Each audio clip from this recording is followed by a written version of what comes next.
Okay, hi guys. So moving on to the next topic, we have the reaction of Grignard with acid derivatives. Okay, so we have something like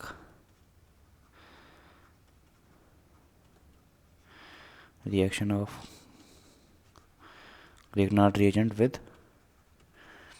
acid derivatives.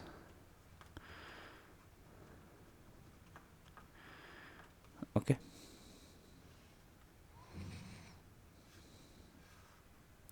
so before going to that, let's see a reaction in which we have something like this: X and Y minus X as a nucleophile gets attached itself to this position, and as a result we would have O negative and X and Y.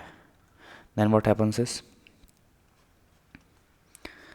oxygen again forms a double bond between itself and the carbon atom, and X here takes its electron back. We have X minus. Okay, so what actually happened in this reaction?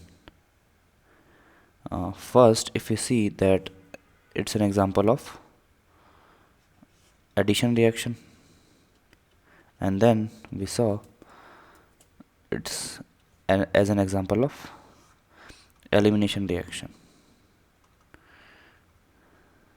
Okay, first addition took place and then elimination took place.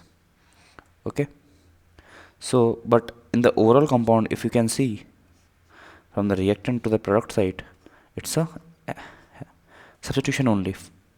Okay, X minus got out and Y minus came in, hence it's a substitution reaction only, and nucleophile was attacking the substrate in the first step, hence it's an example of nucleophilic substitution.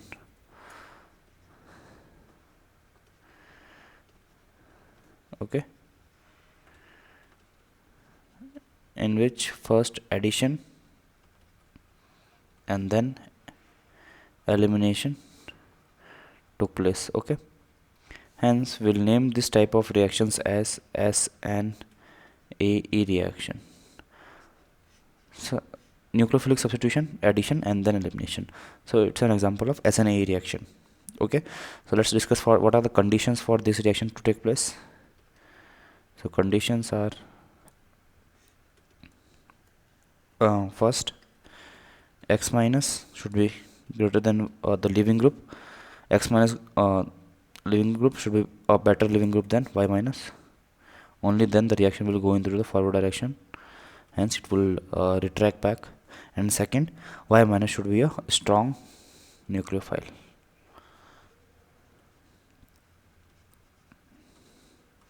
Okay, and let's see the energy diagram for this reaction. So the energy diagram would be something like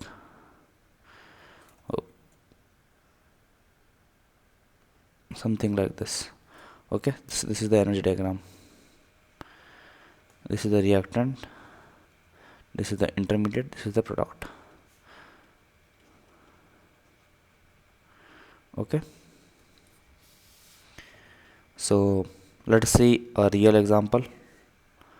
So we have something like ester, and we are reacting it with Cl minus. So will that reaction happen in forward direction? No. Why?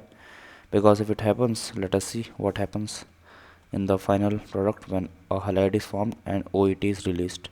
So we know that obviously HCl is a better, stronger acid than alcohol, hence its conjugate would be weaker base than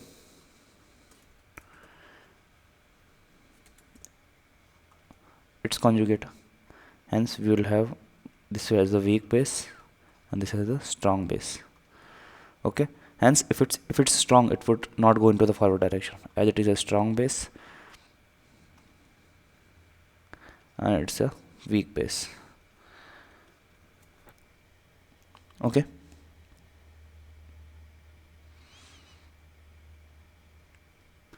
so it will rather go in the backward direction only, or will not go into the forward direction. Okay, and strong it should be rather base. Okay.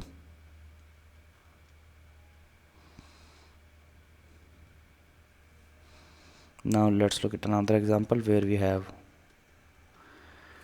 RCO OET.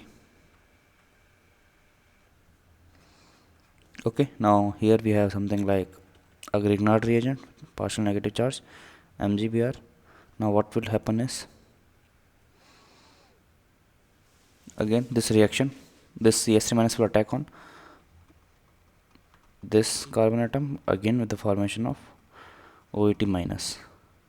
Now we know CH4 is a poor or a weak acid, then obviously ETOH, okay, strong acid, hence its conjugate, which is CH3 minus, would be a stronger base than ETO minus.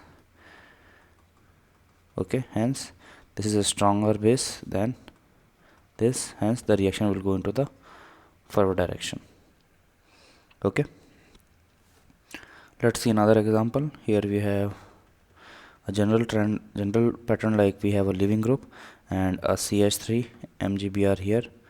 So what happens in this case is, we have something like, again CH3 attacks on this carbon, negative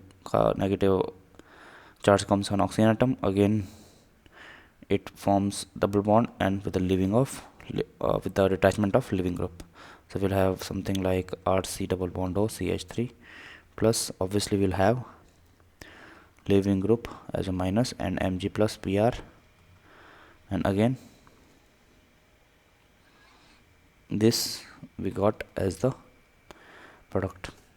Okay, so with this we come to an end of this lecture. In the next lecture we'll be seeing some more examples of this concept. So till then, good luck and goodbye.